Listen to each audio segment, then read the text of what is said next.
હાલો friend, તમને બધાને જય માતાજી। તો જો અહીંયા આવી એટલે ગેટમાં આવી, ગેટે પહોંચી એટલે સીધું સિદ્ધેશ્વર મહાદેવ મંદિર આવે પહેલા, અને પછી આવે ખોડિયારમાંનું મંદિર। તો આપણે આવી ગયા છીએ સિદ્ધેશ્વર મહાદેવ મંદિરે। તો ખૂબ સરસ મંદિર છે, તો આપણે દર્શન કરવા જવાના છે।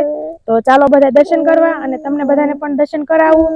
ગાઈસ અહીંયા જ આપણે જ્યારે જતા હોય ખોડિયાર મંદિર માટે, ખોડિયાર મંદિરે દર્શન કરવા માટે, અને બસમાં થોડા આપણે દૂર હાલીએ ને એટલે પેલા સિદ્ધેશ્વર મહાદેવનું મંદિર આવે।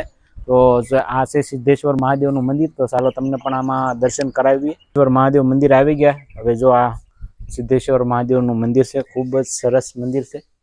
તો ચાલો તેના પણ તમને દર્શન કરાવીએ।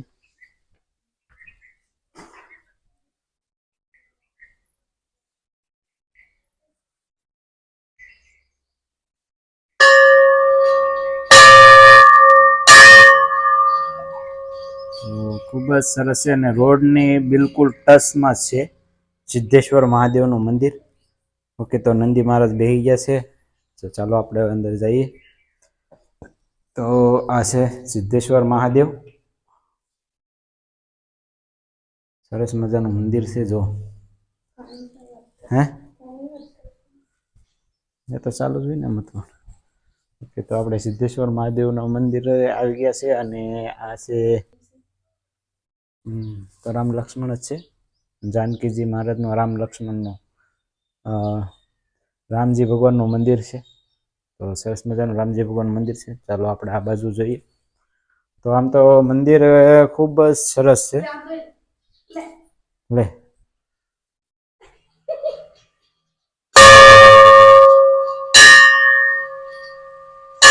બસ અને આ મંદિરના પણ તમને દર્શન કરાવી।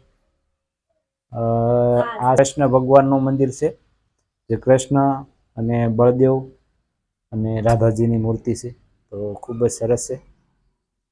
ચાલો, અને રોડની એકદમ ટચ આપણે ખોડિયાર મંદિર દર્શન કરવા જતા હોય, તો આ દર્શન આપણે આ જે રસ્તો છે ને, તે છે ખોડિયાર મંદિર વાળો રસ્તો। અને આ બાજુથી જે રસ્તો આવે છે તે આપણે પાલતાણાથી પણ આવીએ છીએ, અને જેસરથી પણ આપણે આવવું હોય તો જેસરથી 10 કિલોમીટર જેવું થાય છે, અને પાલતાણાથી આવતા હોય તો પાલતાણાથી 15-20 કિલોમીટર જેટલું અંતર છે, જે અયાવજ ખોડિયાર મંદિર કહેવાય છે। તો અયાવજ ખોડિયાર મંદિર આ સીધો રસ્તો આ બાજુ ગયેલો છે, અને આ બાજુ પાલતાણાથી આવી જેસરથી બે સાઈડથી આ સાઈડથી આમ આવી શકાય। તો આ હતું સિદ્ધેશ્વર મહાદેવનું મંદિર। તો રસ્તામાં અમે આવ્યા હતા ખોડિયાર મંદિરે દર્શન કરવા માટે, તો લાગ્યું કે અહીં જોયું મંદિર ખૂબ જ સરસ છે, તો એના પણ સાથે સાથે દર્શન કરી લઈ। અને તો આ બાજુ તમે પણ દર્શન કરવા માટે આવતા હોય તો સિદ્ધેશ્વર મહાદેવનું આ મંદિર છે, ખૂબ જ સરસ છે। તો તેના પણ સાથે દર્શન થઈ જાય, અને મંદિર પણ ખૂબ જોરદાર છે।